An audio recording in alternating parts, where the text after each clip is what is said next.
오늘 성경 말씀은요, 창세기 49장 말씀입니다. 찾으시는 동안 제가 요약하는 글을 읽어드리겠습니다. 야곱은 49장에서 그의 아들들에 대한 유언이자 예언의 말씀을 선포합니다. 야곱이 아들들에게 해준 예언은 역사 속에서 고스란히 성취됩니다.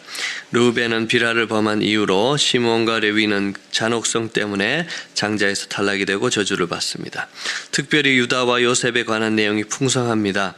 예언대로 그들의 후손이 각각 남유다 왕국과 북이스라엘 왕국의 주도적인 지파가 됩니다. 주목할 사람은 유다입니다. 영원한 왕권, 주권, 번영 등 유다는 모든 형제들을 통치할 수 있는 권한을 받습니다. 형제들은 그를 찬송할 것이고 원수들은 그에게 짓밟힐 것입니다. 이 예언은 그리스도의 탄생을 의미합니다. 끝으로 야곱은 자신의 장래에 관한 부탁을 합니다. 화려하고 부족함이 없는 이집트에서 노년을 보내고 있지만 야곱은 이집트에 마음을 두지 않습니다. 우리도 이 땅에 궁극적인 소망을 두지 말아야 합니다. 함께 창세기 49장을 읽겠습니다. 창세기 49장. 야곱이 그 아들들을 불러 이르되 너희는 모이라. 너희가 후일에 당할 일을 내가 너희에게 이르리라. 너희는 모여 들으라. 야곱의 아들들아, 너희 아버지 이스라엘에게 들을지어다. 르우벤아, 너는 내 장자요, 내 능력이요, 내 기력의 시작이라. 위풍이 월등하고 권력이 탁월하다마는 물의 끓음 같았은즉 너는 탁월하지 못하리니 내가 아버지의 침상에 올라 더럽혔음이로다. 그가 내 침상에 올랐었도다. 시므온과 레위는 형제요, 그들의 칼은 폭력의 도구로다. 내 호나 그들의 모의에 상관하지 말지어다. 내 영광아, 그들의 집회에 참여하지 말지어다. 그들이 그들의 분노대로 사람을 죽이고 그들의 혈기대로 소의 발목 힘줄을 끊었음이로다. 그 노여움이 혹독하니 저주를 받을 것이요 분기가 맹렬하니 저주를 받을 것이라. 내가 그들을 야곱 중에서 나누며 이스라엘 중에서 흩으리로다. 유다야, 너는 내 형제의 찬송이 될지라. 내 손이 내 원수의 목을 잡을 것이요 내 아버지의 아들들이 내 앞에 절하리로다. 유다는 사자 새끼로다. 내 아들아, 너는 움킨 것을 찢고 올라갔도다. 그가 엎드리고 웅크림이 수사자 같고 암사자 같으니 누가 그를 범할 수 있으랴. 규가 유다를 떠나지 아니하며 통치자의 지팡이가 그 발 사이에서 떠나지 아니하기를 실로가 오시기까지 이르리니 그에게 모든 백성이 복종하리로다. 그의 나귀를 포도나무에 매며 그의 암나귀 새끼를 아름다운 포도나무에 맬 것이며 또 그 옷을 포도주에 빨며 그의 복장을 포도즙에 빨리로다. 그의 눈은 포도주로 인하여 붉겠고 그의 이는 우유로 말미암아 희리로다. 스불론은 해변에 거주하리니 그곳은 배 매는 해변이라. 그의 경계가 시돈까지리로다. 이사갈은 양의 우리 사이에 꿇어앉은 건장한 나귀로다. 그는 쉴 곳을 보고 좋게 여기며 토지를 보고 아름답게 여기고 어깨를 내려 짐을 메고 앞제 아래에서 섬기리로다. 다는 이스라엘의 한 지파같이 그의 백성을 심판하리로다. 다는 길섭의 뱀이요 샛길의 독사로다. 말굽을 물어서 그 탄자를 뒤로 떨어지게 하리로다. 여호와여, 나는 주의 구원을 기다리나이다. 갓은 군대의 추격을 받으나 도리어 그 뒤를 추격하리로다. 아셀에게서 나는 먹을 것은 기름진 것이라. 그가 왕의 수라상을 차리리로다. 납달리는 노인 암사슴이라. 아름다운 소리를 바라는도다. 요셉은 무성한 가지, 곧 샘 곁에 무성한 가지라. 그 가지가 담을 넘었도다. 활 쏘는 자가 그를 학대하며 적개심을 가지고 그를 쏘았으나 요셉의 활은 도리어 굳세며 그의 발은 힘이 있으니 이는 야곱의 전능자 이스라엘의 반석인 목자의 손을 힘입음이라. 내 아버지 하나님께로 말미암나니 그가 너를 도우실 것이요 전능자로 말미암나니 그가 내게 복을 주실 것이라. 위로 하늘의 복과 아래로 깊은 샘의 복과 젖먹이는 복과 태희의 복이리로다. 내 아버지의 축복이 내 선조의 축복보다 나아서 영원한 산이 한없음 같이 이 축복이 요셉의 머리로 돌아오며 그 형제 중 뛰어난 자의 정수리로 돌아오리로다. 베냐민은 물어뜯는 일이라. 아침에는 빼앗은 것을 먹고 저녁에는 움킨 것을 나누리로다. 이들은 이스라엘의 12지파라. 이와 같이 그들의 아버지가 그들에게 말하고 그들에게 축복하였으니 곧 그들 각 사람의 분량대로 축복하였더라. 그가 그들에게 명하여 이르되 내가 내 조상들에게로 돌아가리니 나를 햇사람 에브론의 밭에 있는 굴에 우리 선조와 함께 장사하라. 이 굴은 가나안 땅 마므레 앞 막벨라 밭에 있는 것이라. 아브라함이 햇사람 에브론에게서 밭과 함께 사서 그의 매장지를 삼았으므로 아브라함과 그의 아내 사라가 거기 장사되었고 이삭과 그의 아내 리브가도 거기 장사되었으며 나도 레아를 그곳에 장사하였노라. 이 밭과 거기 있는 굴은 햇사람에게서 산 것이니라. 야곱이 아들에게 명하기를 마치고 그 발을 침상에 모으고 숨을 거두니 그의 백성에게로 돌아갔더라. 아멘. 여러분 축복을 많이 받으시기 바랍니다. 예. 창세기 49장을 어떤 학자는 창세기의 절정이다 이렇게 표현을 했습니다. 왜 그러냐면 이 창세기에는 복과 저주의 테마가 계속 이어지거든요. 그 테마를 이어서 마무리하고 있기 때문에 그렇기도 하죠. 또 한편으로는 과거와 미래를 이어주는 그런 다리의 역할을 하고 있기 때문이라고 이야기합니다. 이 오늘 저주와 축복의 내용들을 보면 창세기 앞에 있었던 사건들을 언급을 하죠. 루벤 이야기도 그렇고 시므온과 레위 이야기도 더 등등 많은 이야기들이 나오죠. 또 이후에 될 예언을 이야기해 줍니다. 1절을 다시 보시면 야곱이 그 아들들을 불러 이르되 너희는 모이라 너희가 후일에 당할 일을 내가 너희에게 이르리라. 여기서 후일에라는 이 표현은 예언을 하는 그런 컨텍스트 속에서 자주 사용이 된 그런 표현입니다. 그래서 이 출애굽을 넘어서 가나안 땅까지 또 이 12아들을 넘어서 12지파까지를 내다보는 그런 측면이 있기 때문에 창세기의 절정이라고 표현을 했던 것 같습니다. 오늘 우리가 함께 여기에 나오는 대표적인 저주와 복의 이야기를 한번 보기를 원하는데요. 첫 번째 이야기는 저주의 이야기입니다. 일순간의 선택이 불러온 저주가 있다는 것이죠. 우리가 잘 알듯이 루벤의 이야기가 저주로 시작합니다. 그래서 제목도 축복과 저주라고 하지 않고 그 순서에 맞춰서 저주와 축복 이렇게 했는데요. 이 저주는 일순간의 선택이 불러온 저주라고 할 수 있겠습니다. 3절은 루벤을 향한 저주를 담고 있는데 루벤아 너는 장자요 내 능력이요 이렇게 이야기하죠. 고대 시대의 장자는 부모의 기쁨이었고 부모의 자부심이었고 자랑이었습니다. 또 법적으로는 특별한 지위를 누리는 특별한 권한과 특권을 누리는 그런 자리였어요. 그래서 우리 신명기에서도 함께 보시듯이 장자는 부모의 유산의 2배를 상속받게 되는 그런 위치에 있었습니다. 또 내 기력의 시작이다 이렇게 표현이 되어 있는데 내 기력의 첫 열매다 이렇게 표현이 되어 있습니다. 첫 열매는 하나님께 드려라 이렇게 나중에 하나님께서 말씀하시는데 그만큼 부모들의 자랑이 되고 기쁨이 되는 내 시작이 되는 그런 존재들이다 이런 말씀이죠. 또 위풍이 월등하고 권능이 탁월하다 하는 이 표현은 마치 하나님을 표현하는 그런 표현 같아요. 그래서 마치 하나님과 같은 하나님을 닮은 그런 장자의 모습을 묘사하고 있다고 할 수 있겠습니다. 그럼에도 불구하고 그런 장자의 모습을 이 루벤이 잃어버렸다는 것 아니겠습니까? 4절입니다. 물의 끓음 같았은즉 너는 탁월하지 못하리니 내가 아버지의 침상에 올라 더럽혔음이로다. 그가 내 침상에 올랐었도다. 이것은 창세기 35장에 나오는 이야기죠. 루벤이 아버지의 첫 빌하와 동침하는 그런 아주 무시무시한 그런 사건을 인용하고 있는 내용입니다. 너무 큰 죄를 지었죠, 그죠? 창세기에는 장자권을 잃은 사람들의 이야기가 나옵니다. 이스마엘과 에서와 또 엘이라는 유다의 장자도 나오죠. 마찬가지로 루벤도 이런 죄 때문에 순간적인 이 욕망 때문에 그 장자권을 잃어버리고 상실해 버렸다는 것입니다. 그 결과로 루벤 지파의 운명은 어떻게 됐는가? 우리가 나중에 보게 되겠지만 이스라엘 백성들이 이 약속의 땅을 앞두고 그 가나안 그 요단강을 건너지 않고 요단강 동쪽에 자리를 잡는 그 갓 지파, 므낫세 반 지파가 있는데 루벤 지파가 거기 함께 정착을 하게 됩니다.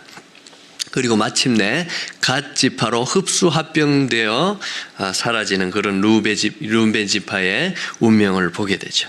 그리고 이 루벤 지파에서는 아무 선지자나 사사나 왕이 나오지 않는 그런 지파가 되고 맙니다.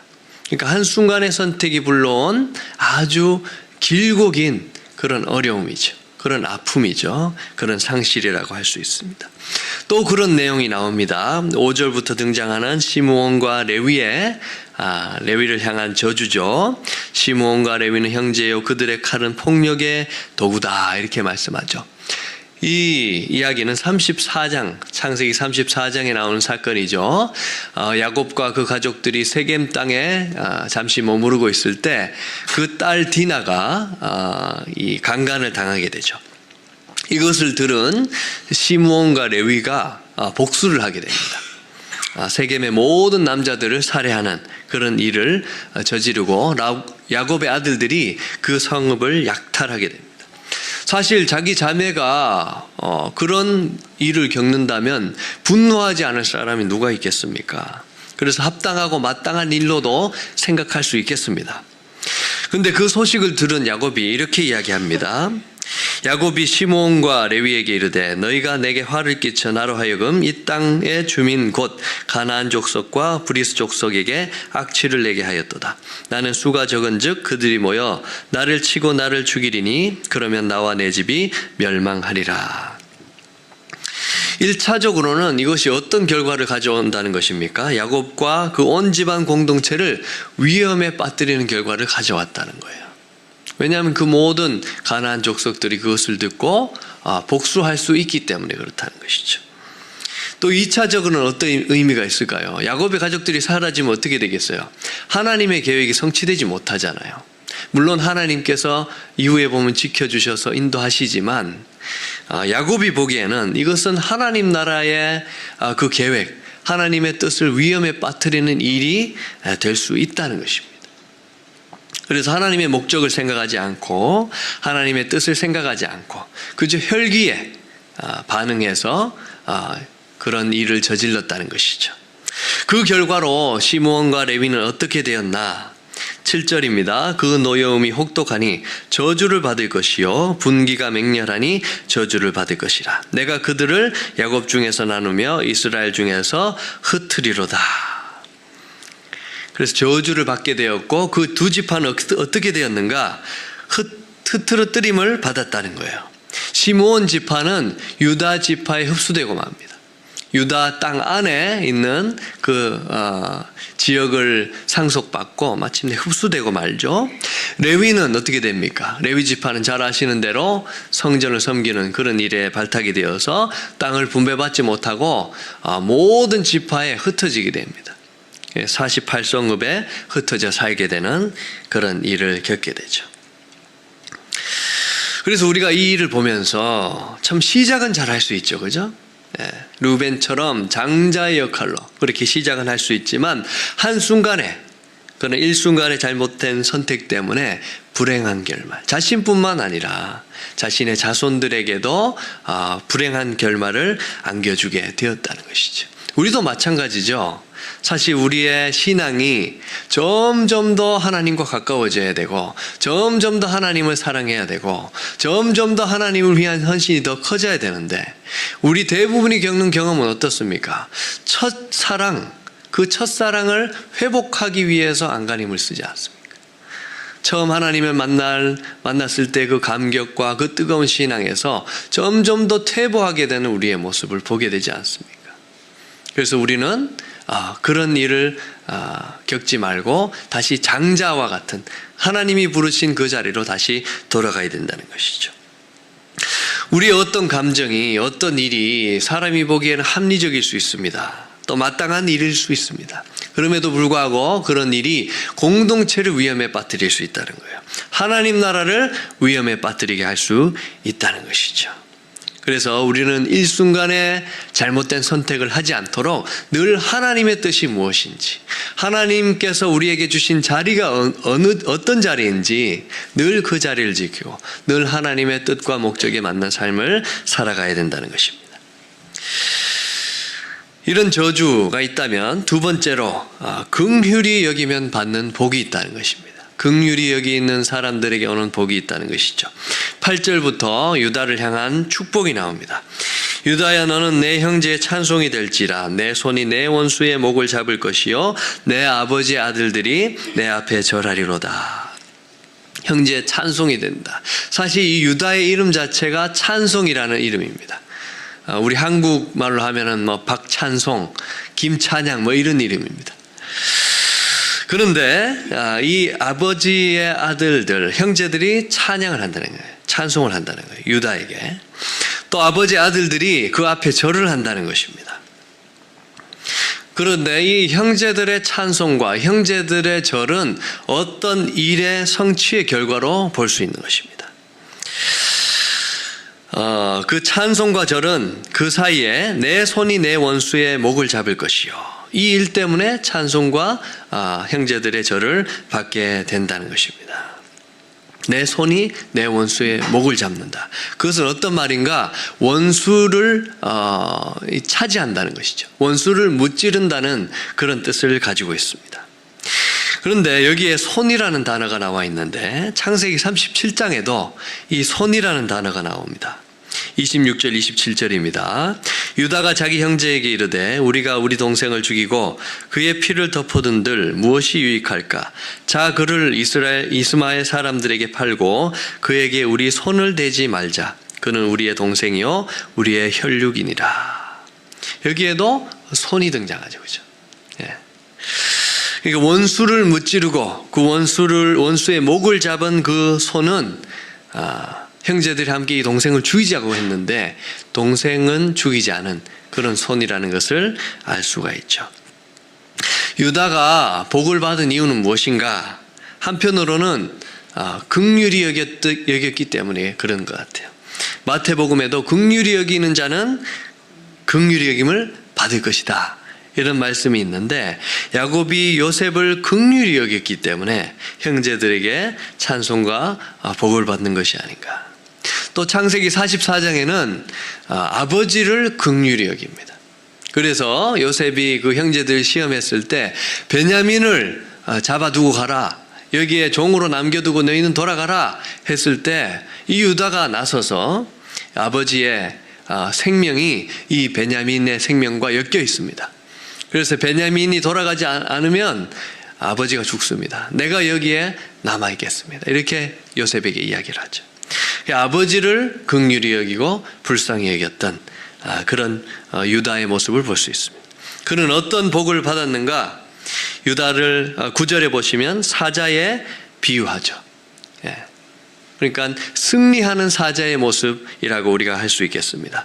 요한계시록 5장에 보시면 이런 말씀이 있습니다. 장로 중에 한 사람이 내게 말하되 울지 말라. 유다 지파의 사자 다윗의 뿌리가 이겼으니 그 두루마리와 7인을 떼시리라 하더라. 사무엘 하에 가면 하나님께서 다윗을 어디로 가든지 이기게 하셨다 그래요. 유다의 후손인 다윗을 왕으로 세우시고 이기게 하셨다는 거예요. 그리고 더 나아가서 예수 그리스도, 유다 지파의 사자 다윗의 뿌리 예수 그리스도를 또 가리키는 그런 말씀이라고 할 수 있어요. 그래서 궁극적으로는 다윗의 그 승리하는 전쟁들을 넘어서 예수 그리스도 죽음을 이기고 승리하시는 그 예수 그리스도의 모습이 나온다는 것이죠. 그리고 10절에 보시면 규가 유다를 떠나지 아니하고 통치자의 지팡이가 그 발 사이에서 떠나지 아니하기를 실로가 오시기까지 이르리니 그에게 모든 백성이 복종하리로다. 규와 지팡이는 권위의 상징이죠. 또 그 발 사이는 후손을 뜻하는 그런 표현입니다. 그래서 예수 그리스도를 또 지칭하는 것입니다. 그 예수 그리스도까지 그 권능과 그 권위가 유다 지파를 떠나지 않을 것이다. 이렇게 이야기를 하죠. 또 모든 백성이 돌아와서 그에게 복종할 것이다. 이렇게 이야기를 하죠. 여기에 모든 백성이라고 되어 있는 이 표현은 복수형으로 되어 있습니다. 모든 민족들 이렇게 해석할 수 있는데 모든 민족들이 예수 그리스도에게 돌아와서 복종하는 그런 모습을 우리에게 또 보여주고 있는 것이죠. 그래서 긍휼히 여기는 자가 받는 복은 무엇인가? 그것은 바로 사람들의 찬사와 그런 사람들 앞에 얻는 명성입니다. 또 승리하는 그런 삶을 얻게 되고요. 또 왕같은 제사장, 많은 사람들을 옳은 대로 돌아오게 하는 예수 그리스도를 배출한 유다의 가문과 지파같이 예수 그리스도를 보여주는 그런 역할을 하게 된다는 것입니다. 그렇기 때문에 우리는 어떤 사람들이 되어야 되는가? 긍휼히 여기는 사람들이 되어야 된다는 것입니다. 마지막으로 요셉의 복이 나오는데 그것은 어떤 복인가? 고난 가운데 받는 복이라고 할 수 있습니다. 22절입니다. 요셉은 무성한 가지 곧 샘 곁에 무성한 가지라 그 가지가 담을 넘었다. 얼마나 그 나무가 번성하고 자랐으면 그 집에 머무르지 않고 너무나 커져서 그 담을 그 벽을 넘어갔다는 거예요. 23절에는 그럼에도 불구하고 그 나무를 방해하는 그런 세력들이 있었다는 것이죠. 활 쏘는 자가 그를 학대하며 적개심을 가지고 그를 쏘았다. 요셉이 경험했던 적개심이 있죠. 형제들의 적개심이 있습니다. 이스라엘 사람들 그 보디발의 아내와 같은 그런 적개심이 있었습니다. 또 이것은 비유적으로 이 요셉이 경험했던 이 쓰다 쓴 인생의 그 쓴맛, 그 인생의 적개심을 이야기하는 것일 수도 있죠. 그런데 중요한 것은 무엇인가? 요셉이 그와 같이 힘들고 어려운 대적과 같은 그런 인생을 살아갔지만 중요한 것이 있다는 거예요. 24절 보시면 요셉의 활은 도리어 굳세며 그의 팔은 힘이 있으니 이는 야곱의 전능자 이스라엘의 반석인 목자의 손을 힘입음이라. 요셉의 활은 굳셌다는 거예요. 활은 군사력을 나타내는 단어인데 그것을 꺾지 못했다는 거예요, 원수들이. 왜 그랬습니까? 야곱의 전능자 이스라엘의 반석인 목자의 손을 힘입음이라. 하나님 덕분에 그렇게 할 수 있었다는 거예요. 요셉이 우리가 보기엔 너무 어려운 삶을 살았잖아요. 그 어려운 삶을 이기고 승리할 수 있었던 이유가 무엇인가? 바로 하나님께서 함께 계셨기 때문에 그런 삶을 살 수 있었다는 것입니다. 25절도 마찬가지죠. 내 아버지의 하나님께로 말미암나니 그가 너를 도우실 것이요 전능자로 말미암나니 그가 내게 복을 주실 것이라. 위로 하늘의 복과 아래로 깊은 샘의 복과 젖먹이는 복과 태의 복이로다. 야곱의 하나님이 도우셨기 때문에 요셉이 그런 승리하는 삶을 살 수 있었다는 거예요. 그리고 전능자 이렇게 되어 있는데 엘샤다이라는 그런 단어죠. 이삭이 야곱에게 한 축복에 등장하는 단어고 하나님이 야곱에 주신 복에 등장하는 그런 단어이기도 합니다. 여기에는 꼭 생육하고 번성하고 땅에 대한 복이 등장하는데 오늘 말씀에도 마찬가지죠. 하늘의 복과 아래로 깊은 샘의 복과 젖먹이는 복과 태의 복. 젖과 꿀이 흐르는 땅의 복이 있고 생육하고 번성하게 하는 그런 자손의 복이 이 요셉에게 내려온다는 것입니다. 인생의 모진 시련과 고난과 아픔과 환난 속에서도 요셉은 무너지지 않았다는 거예요. 요셉은 굴복하지 않았다는 거예요. 그 활시위를 당기는 손이 결코 약해지지 않았다는 거예요. 그 무엇도 요셉을 꺾을 수가 없었다는 것입니다. 왜 그랬다는 것입니까? 어떻게 그렇게 할 수 있었다는 거예요? 하나님이 함께 하셨기 때문에 그 속에서도 번성하고 형통했던 요셉의 삶이라고 이야기를 하고 있는 것입니다. 반석이시고 목자이시고 전능하신 하나님이 도우셨기 때문에 그 인생의 어려움과 고난 속에서도 승리의 삶을 살 수 있었고 그 가운데서도 하나님의 복을 받는 형통한 삶을 살 수 있었다는 것입니다. 여러분에게 고난과 아픔이 있습니까? 어쩌면 하나님께서는 여러분을 요셉과 같은 그런 삶으로 인도하고 계신지도 모르겠습니다. 그렇다면 그 고난의 현장도 하나님이 이기게 하시는 승리의 현장이 될 수 있습니다. 그 고난과 아픔의 현장도 하나님께서 복을 주시는 복의 현장이 될 수 있다는 것입니다. 그래서 오늘 말씀을 통해서 우리가 배울 수 있는 것은 일순간의 잘못된 선택이 참 광범위한 그런 불행을 불러올 수 있다는 사실입니다. 그러나 우리가 긍휼히 여기는 그런 삶을 살아갈 때 사람들의 찬사를 받고 승리하는 삶을 살고 많은 나라를 예수 그리스도께로 돌아오게 하는 왕같은 제사장의 삶을 살 수 있다는 것입니다. 인생의 모진 시련과 고난과 아픔과 공격에도 반석이시고 목자이신 전능하신 하나님께서 우리와 함께 계셔서 도우시고 인도해 주신다는 것입니다.